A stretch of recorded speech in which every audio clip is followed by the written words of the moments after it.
What if Jango Fett killed Mace Windu during the Battle of Geonosis in Attack of the Clones?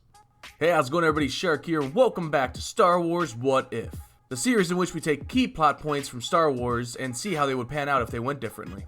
Before we get into this week's What If, I want to send a massive shout out to each and every single one of you guys for the amazing support you've had on the previous installments of Star Wars What If.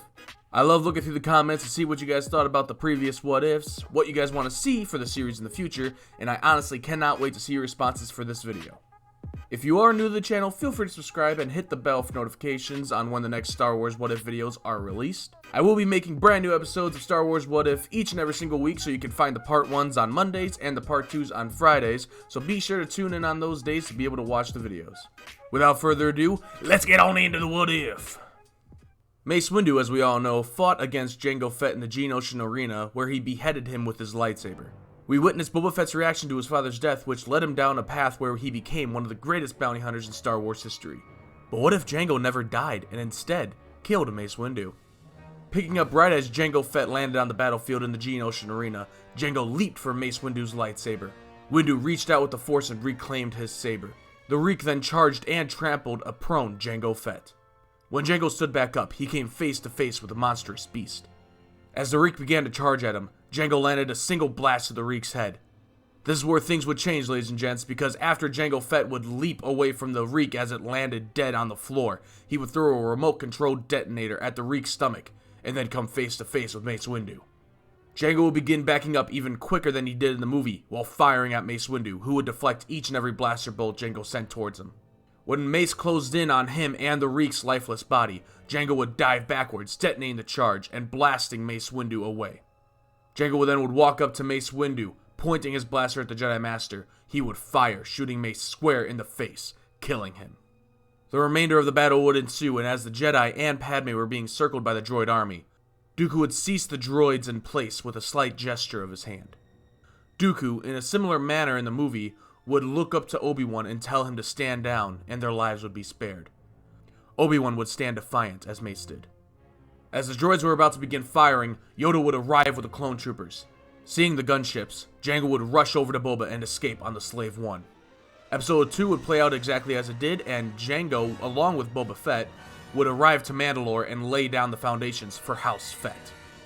Jango would begin training Boba alongside Hondo Ohnaka and make him into a fearless leader for the rest of the members of House Fett.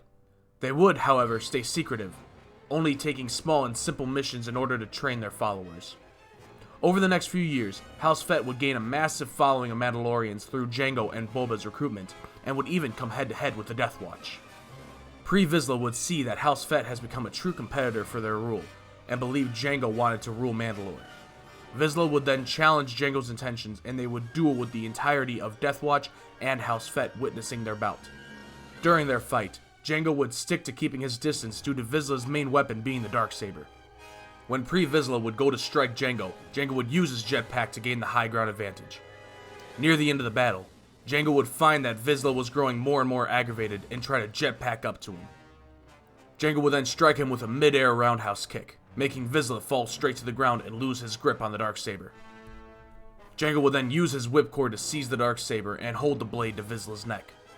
Refusing to yield, Vizsla would be beheaded by Jango Fett, and then Jango would recruit the entirety of Death Watch to House Fett and make Bo-Katan his third in command, only second to Boba. And that is part 1 to What If Jango Fett Killed Mace Windu During the Battle of Geonosis in Star Wars Episode 2. Hopefully you guys enjoyed this part 1. We will have part 2 up and running by Friday for you guys to enjoy. It's going to take a little bit of a different section. We're not going to focus too much on Jango and Boba on the next one, just to give you guys a little bit of a teaser. But we're going to find out how these events would have played out with Mace Windu's death. And then it's going to build into where Jango built up House Fett a little bit more with the Death Watch. If you guys did enjoy this video, feel free to leave a like, leave a comment on what you guys thought. Be sure to hit the subscribe button as well as turn on post notifications so that way you guys know when the next What If is coming out, even though I've already said it's going to be on Friday. Thank you guys so much for watching the video. Hope you guys enjoyed it, and I will see you all in the future. Bye-bye now.